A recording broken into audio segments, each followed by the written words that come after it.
Air Evolution ou Challenge Air Evolution les résultats d'autres filles. Donc, c'est pour ça que je vous l'ai amené aujourd'hui. Je vais poser une dernière question pour une personne pour qu'elle puisse gagner donc un mois de Air Evolution. Alors, Air Evolution, qui va choisir qui va gagner? Madame Bosson. Alors, dans une boîte de Air Evolution, combien de tablettes il y a? 60. Vous ne voulez pas avoir ce problème. 60. Je vais choisir de ce côté parce que déjà deux. On va choisir 6 personnes, ça ira comme ça. Oui, tiens. 60.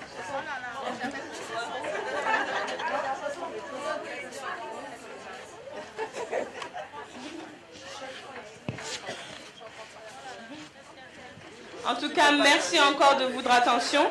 Si vous avez d'autres questions, je vous invite. Non, je lui dis 3 ici et 3 là-bas, ne vous inquiétez pas. Et puis sinon, elles sont en vente aussi ici, donc avec un prix spécial. Elles sont à 15 000 francs CFA pour l'événement au lieu de 20 000, je crois. Donc, vous pouvez. Et pour les autres qui ont des questions, vous pouvez venir me voir après ou alors à l'Institut Lorraine-Nord, je crois qu'on a dit dimanche après-midi, je crois.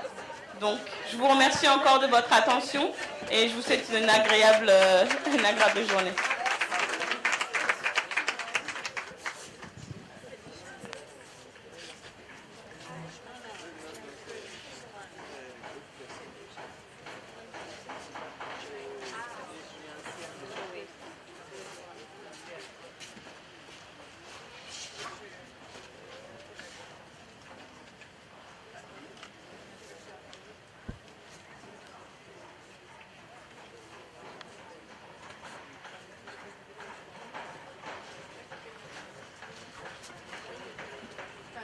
Bonsoir à tous. Bonsoir. On va légèrement bousculer l'ordre de la présentation. Ça devait être nous tout de suite. Mais ce qu'on va faire, c'est qu'on va faire passer Fleur d'abord, qui va nous présenter ses produits qu'elle fabrique elle-même. Fleur est basée à Cotonou, donc ça pourrait être intéressant pour vous si vous voulez vous procurer des produits après. Et dès qu'elle aura fini, on passera à la partie sur boucle d'ébène. Voilà.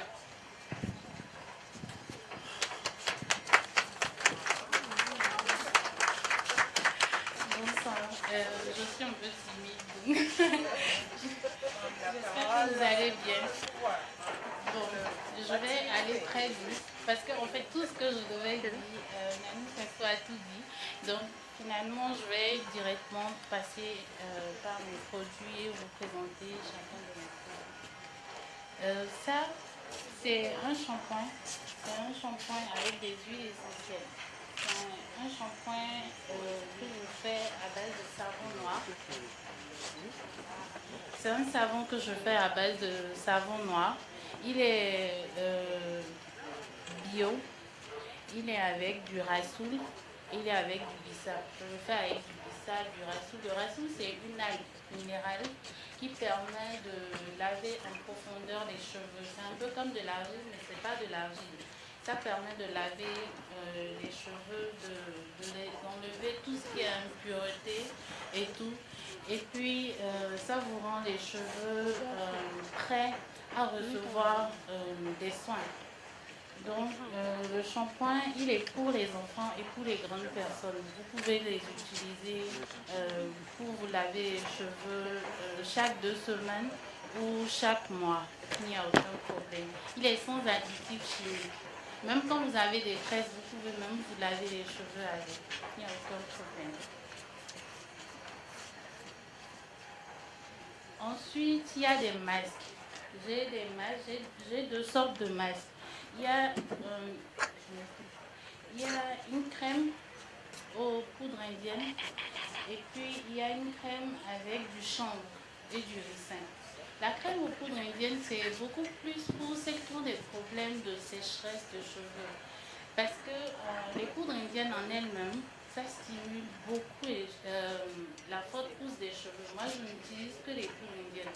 J'avais de longs cheveux, mais là, j'ai dû couper les cheveux il y a quelques mois parce que j'avais chaud.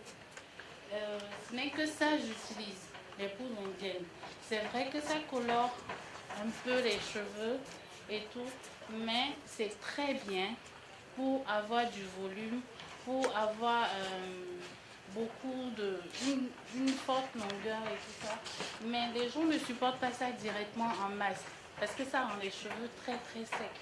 Donc du coup, je suis obligée de faire ça en crème pour faciliter les gens à l'utiliser plus facilement. Et en plus, comme c'est en crème, ça vous permet d'avoir un usage quotidien. C'est-à-dire, vous pouvez passer ça dans les cheveux tous les jours, comme vous voulez. Ou même quand vous avez des tresses, vous pouvez utiliser ça en massage du cuir chevelu tous les 2 jours.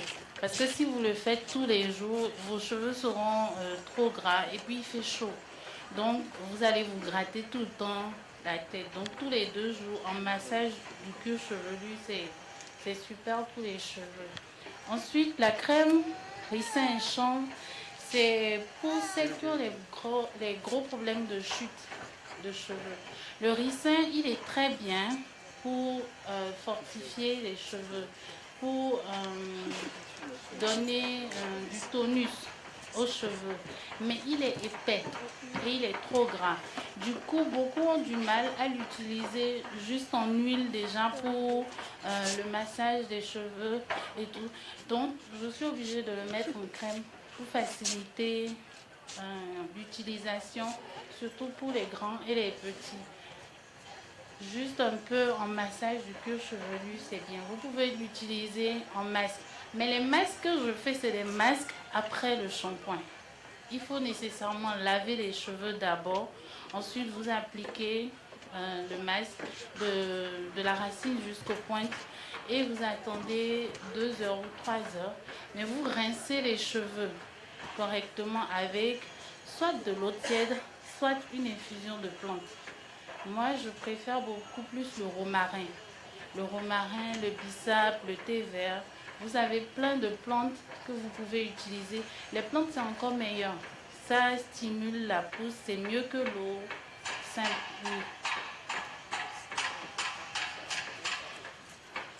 Ça, c'est une crème.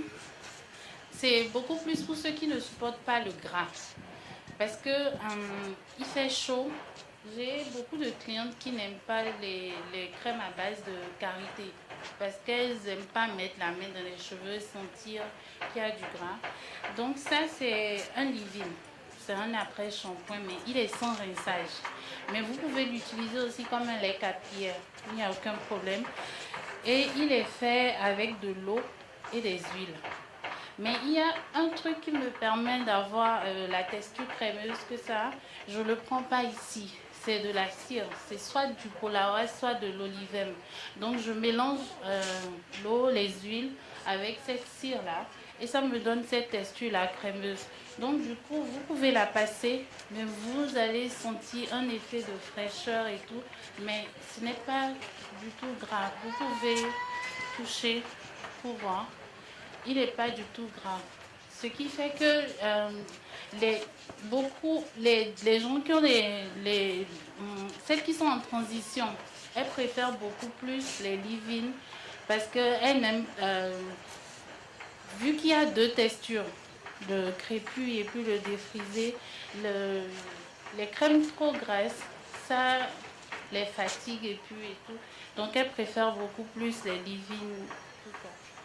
Ensuite, il y a les poudres indiennes en elles-mêmes. Ça, c'est le Nupur. Le Nupur, c'est un mélange de 9 poudres indiennes. Il y a l'hibiscus, le brahmi, le shikakai, le méthil, nîmes, aloe vera, brinjal, amla, tout ça. Et puis, chaque poudre a sa propriété. Et les poudres sont super, comme je disais tout à l'heure, pour stimuler la pousse et tout. Mais avec ce sachet, vous pouvez faire beaucoup de trucs. Vous pouvez non seulement faire un masque de cheveux, mais au lieu de l'eau, vous prenez du lait de coco, du lait d'avoine, de la crème fraîche ou encore de l'infusion de bissap, de l'infusion de thé vert et autres. Vous mélangez avec du miel, de l'aloe vera, du gel d'aloe vera, du gel de gombo. Vous remuez le tout et vous mettez dans les cheveux, oui, de la racine aux pointes.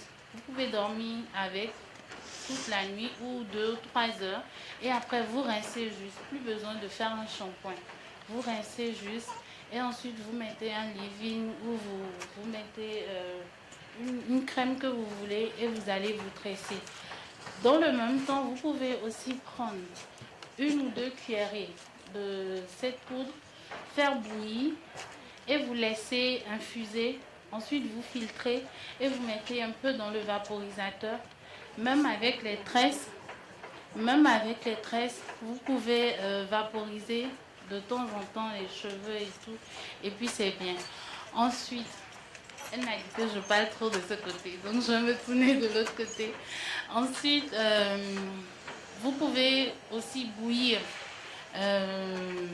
les poudres là et puis utiliser ça comme eau de rinçage. Vous pouvez conserver l'eau au frigo et rincer tout le temps les cheveux avec, chaque fois quand vous en aurez envie. Donc vous pouvez faire plein de trucs avec les poudres indiennes.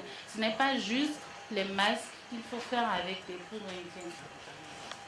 Ça, par exemple, c'est une poudre qui est... il faut mettre quelques cuillerées dans son shampoing pour pouvoir laver les cheveux. Normalement, les Indiennes, elles le font directement. C'est-à-dire qu'elles mélangent la poudre avec de l'eau ou du lait et elles le passent dans les cheveux.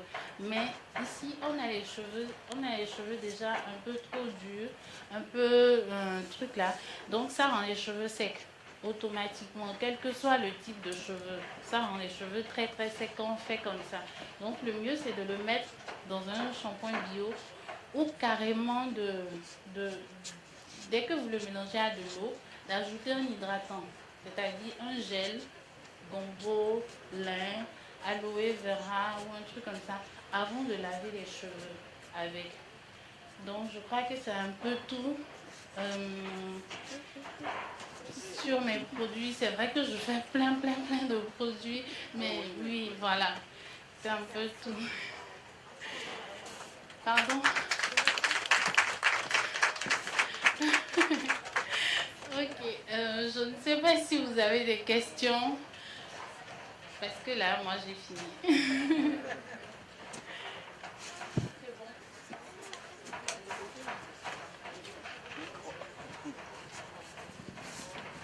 Merci beaucoup pour les produits qui ont été présentés. Déjà, je voulais faire un témoignage parce que les produits de fleurs, je connais, je les utilise. Et vous avez tout à gagner à acheter des produits, à les essayer. Maintenant, je voulais savoir si tu pouvais nous donner des recettes faciles à faire à la maison si on veut faire nos petites missions nous-mêmes avec de l'avocat ou je ne sais pas.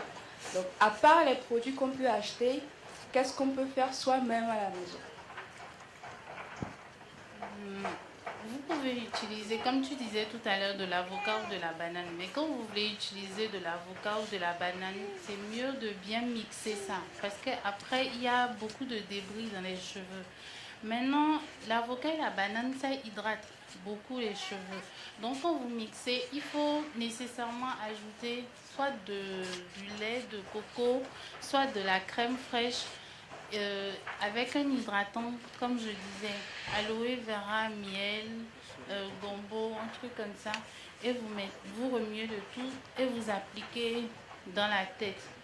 En dehors de ça, vous pouvez aussi faire des soins très très simples, des chantilly de beurre de karité pour les cheveux et leur donner beaucoup plus de force et tout ça.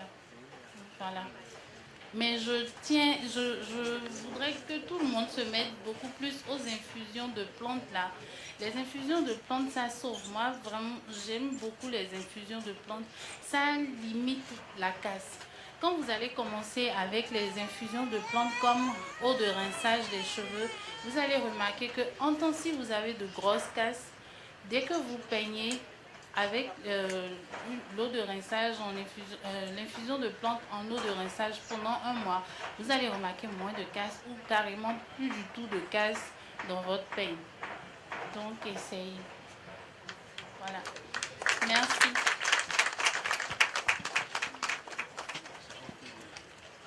Bonsoir à tous. Nous, on est là, on va vous réveiller. C'est-à-dire qu'on va vous faire travailler. C'est un atelier interactif. On attend des questions. Si on est venu, c'est pour répondre à vos questions. On va se présenter très rapidement pour vous dire qui on est. Je sais qu'il y a des gens qui ne me connaissent pas, mais qui me détestent déjà parce que je ne leur ai pas donné de cadeau. Je suis désolée. J'en ai à vous faire gagner. Ne vous inquiétez pas. Donc, nous sommes l'association Boucles d'Ébène. À toutes les deux, nous totalisons plus de 22 années d'expérience en cheveux naturels. Attendez avant d'applaudir.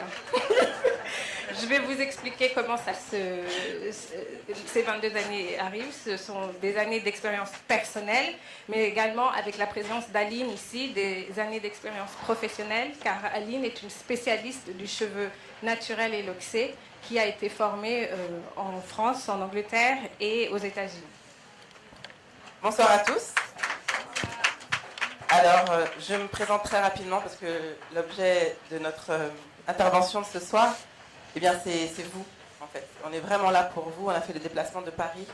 Je suis, pour ma part, pour la première fois au Bénin.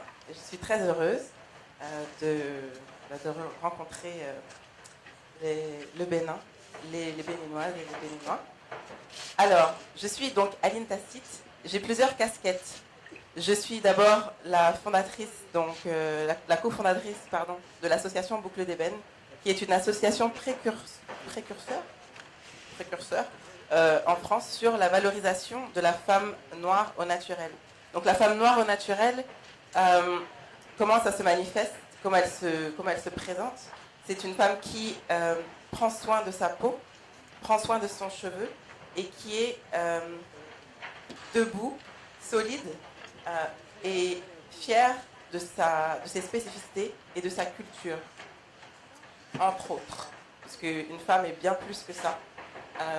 Donc Boucles d'Ébène a deux objets principaux, l'association a deux objets principaux. Donc le premier est de sensibiliser au danger de certaines pratiques capillaires, comme les défrisages mal faits, les tissages, les perruques mal utilisées, puisque ça fait partie des choix de coiffure. Et également d'informer, d'éduquer, pour pouvoir transmettre ensuite à nos enfants. Puisqu'il y a, on en parlera tout à l'heure avec Sandra, et ensemble, il y a une vraie problématique. Hier, on parlait de dépigmentation de la peau. Eh bien, le défrisage, c'est quelque chose le défrisage ou d'autres pratiques, la méconnaissance de certaines de mauvais gestes devient un fléau chez nous. Pourquoi ? Pourquoi, à votre avis, je pose la situation de cette façon ? C'est une vraie question. Pourquoi pensez-vous que les mauvaises pratiques capillaires, aujourd'hui, chez nous, dans la population noire, en Afrique, de par le monde, donc dans la diaspora tout entière, il y a un vrai problème? Pourquoi, selon vous? Qu'est-ce qui se passe chez nous? Oui? Pardon? L'ignorance, vous dites? L'ignorance de quoi exactement?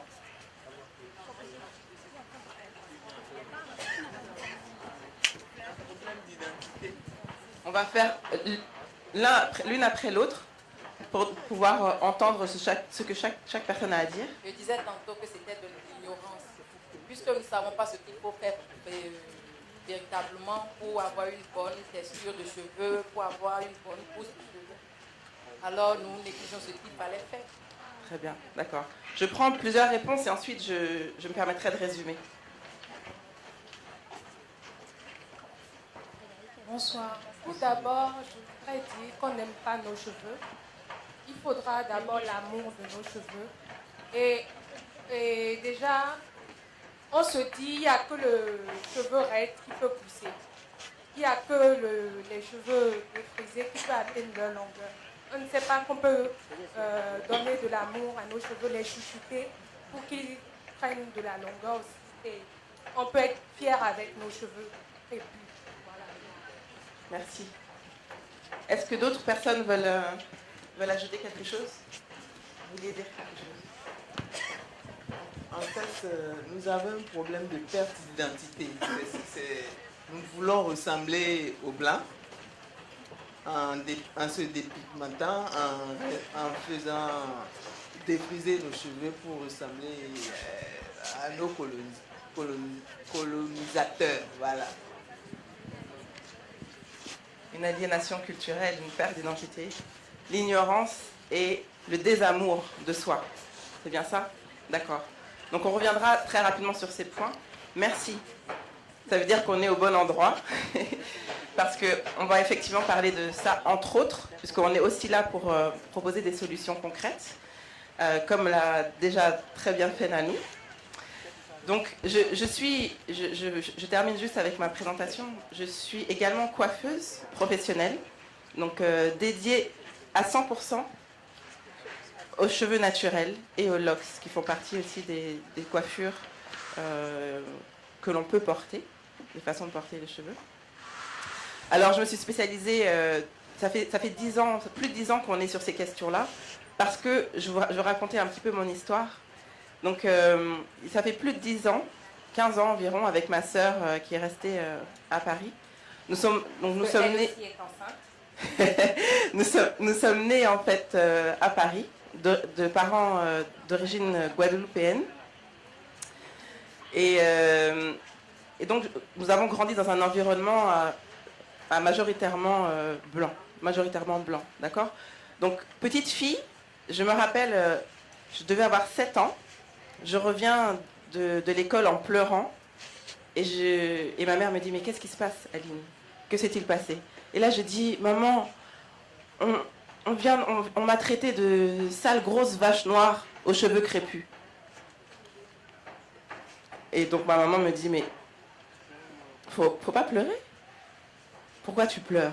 Déjà, tu n'es pas grosse, tu n'es pas sale, tu es noire, certes, tu as les cheveux crépus, mais quel est le problème véritablement?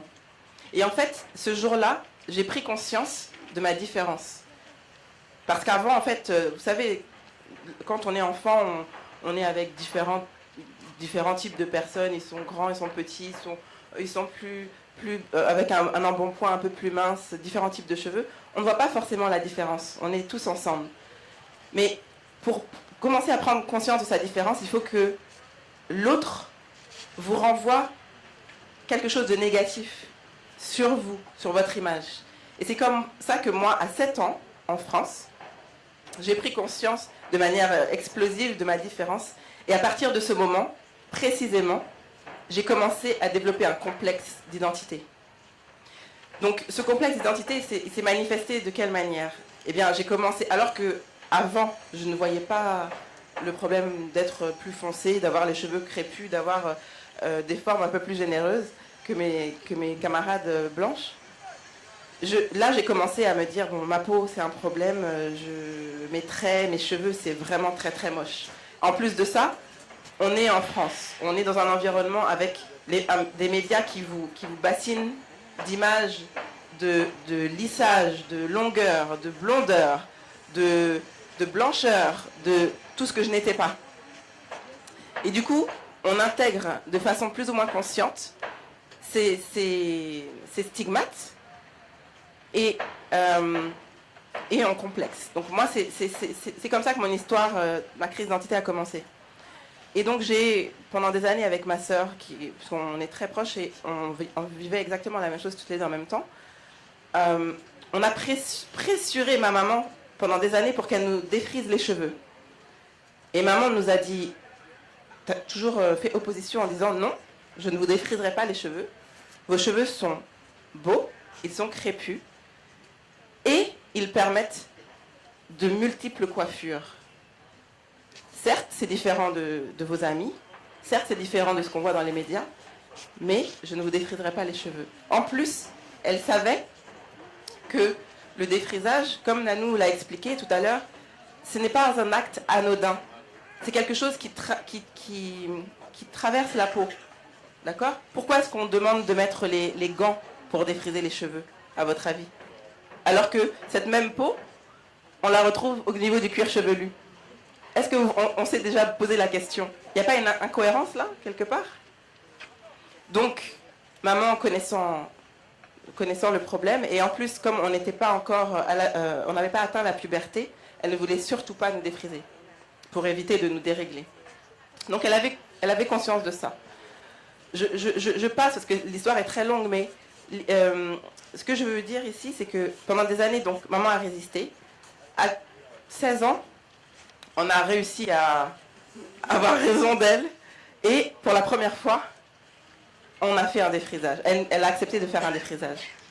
Alors, autant vous dire que ce jour-là, j'ai eu ce sentiment incroyable d'avoir atteint le summum de la beauté. Sans blague, hein. Je marchais sur un nuage. Je me sentais la plus belle au monde. Et quelques mois plus tard, puisqu'il n'y avait plus de produits pour entretenir, il n'y avait plus de soins, maman n'avait pas voulu racheter les produits de soins, etc. Casse du cheveu. Alors, déprime totale, j'ai cru que le monde s'effondrait complètement. D'ailleurs, j'en fais tomber les produits. Et là, en fait, comme, vous savez, comme une espèce, les drogués, quand on a une addiction à quelque chose, on sait que c'est pas bon, mais on y retourne. D'accord? On y retourne. Donc, forcément, j'y suis retournée, allègrement. On y est retourné plusieurs fois, et à chaque fois, systématiquement, le cheveu tombait.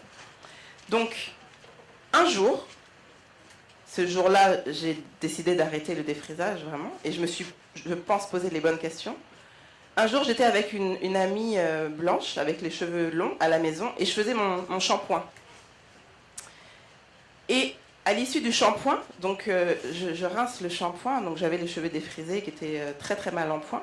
À l'issue du shampoing, devant le miroir, avec le regard de mon amie derrière, donc par effet miroir, je voyais son visage, je voyais le mien dans la glace. Avec la serviette, quand j'ai épongé les cheveux, j'ai attrapé mes cheveux par poignée. J'étais totalement, enfin, mon cheveu était totalement détruit cette fois-ci. Et ironie de la situation, mon amie me dit, enfin, elle est prise d'un fou rire devant cette situation complètement catastrophique. Et moi, je suis en pleurs. Je suis en pleurs. Et en même temps, j'ai cette image de l'autre qui est complètement différente de moi. Et là, pour la première fois, je me suis posé la question de savoir les raisons profondes qui me poussaient à me défriser les cheveux à cette époque-là. Alors, j'ai pris un petit peu de temps, mais finalement, je suis arrivée à la conclusion qui est celle-ci.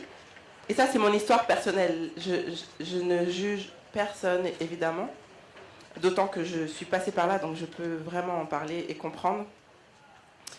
J'ai réalisé qu'en fait, je voulais atteindre un modèle, un canon de beauté qui ne m'appartenait pas, qui était celui de l'autre, qui était celui que je voyais tous les jours dans les médias, qui était celui qu'on vantait comme celui de la beauté suprême, et qui était aux antipodes, complètement à l'opposé de ce que j'étais. Donc à partir de ce moment-là, j'ai décidé de reprendre le pouvoir. J'avais un peu moins de 20 ans. Et donc, je me suis dit, ok, donc on arrête tout, on arrête la catastrophe là, parce que je me voyais littéralement dépérir, et non, j'ai tellement de choses à faire sur cette terre, je n'avais pas l'intention de dépérir. Donc, on arrête tout, et on trouve des solutions. Et c'est comme ça que j'ai fait des recherches avec ma sœur, on a fait des recherches, à l'époque aux États-Unis, en Angleterre, etc., où les spécialistes avaient déjà étudié la question, des coiffeurs avaient déjà développé des produits, ou des laboratoires avaient déjà développé des produits, donc avaient déjà trouvé des solutions. Et sur cette expérience-là et cette mine d'informations que nous avions récoltée, nous avons décidé de monter une association pour permettre de diffuser cette information cohérente. Et de fil en aiguille, ensuite, Donc je me suis formée aussi, moi, en tant que coiffeuse spécialiste du sujet, pour aujourd'hui me présenter à vous avec humilité pour pouvoir partager et transmettre. Voilà. Donc je vais te laisser enchaîner. Merci. Vous avez entendu l'histoire d'Aline. C'est une histoire vraie, on ne l'a pas inventée. La mienne est beaucoup plus courte. Je suis bénino-togolaise. J'ai grandi au Togo, donc je n'ai pas eu le même rapport en fait, à la beauté que Aline a pu avoir en France. Par contre, à 20 ans, après avoir regardé Malcolm X, après la scène où je le vois se nettoyer les cheveux défrisés dans les toilettes, j'ai décidé que ça, ce n'était plus possible pour moi non plus. Et donc c'est comme ça que mon histoire avec le cheveu naturel a commencé. Et quelques années plus tard, j'ai fait la connaissance d'Aline. Et c'est comme ça que mon histoire avec Boucle des Belles a commencé. Donc maintenant que vous nous connaissez mieux, on va vous poser des questions qui fâchent. Qui ici peut dire qu'elle n'a jamais souffert d'alopécie? D'ailleurs, juste pour être sûr que tout le monde comprenne, on va juste redéfinir brièvement le mot alopécie. Donc l'alopécie, c'est quoi d'ailleurs? Qu'est-ce que c'est? On en a parlé tout à l'heure. Bon, l'alopécie, c'est une perte de cheveux. Maintenant, ça peut être dû à une traction, c'est-à-dire les gens qui se défrisent souvent, ce qui est déjà assez courant chez nous. Celles qui se tressent souvent, mais bon, moi je parle beaucoup plus. Il y a l'alopécie qui arrive chez les hommes aussi, mais chez les femmes en Afrique en général, elle est de traction. Parce que c'est dû vraiment à la mauvaise manipulation du cheveu, le fait de les serrer, de les tirer à tout moment, de les tresser. Donc à une sorte d'agresser le cheveu. Ouais. Donc tout le monde est clair sur la définition de l'alopécie. Sandra, je me permets de t'interrompre un peu, parce que nous avons besoin de présenter cette personne qui est à côté de moi. C'est l'une des lauréates de la Guinée. Elle est arrivée pour nous. Elle sera nominée demain. Vous la regardez bien. Elle s'appelle Néné Camara. Elle s'appelle Néné Tété Camara. Elle est la lauréate de la Guinée. Elles sont en train d'arriver une à une. Je te coupe la parole 2 minutes.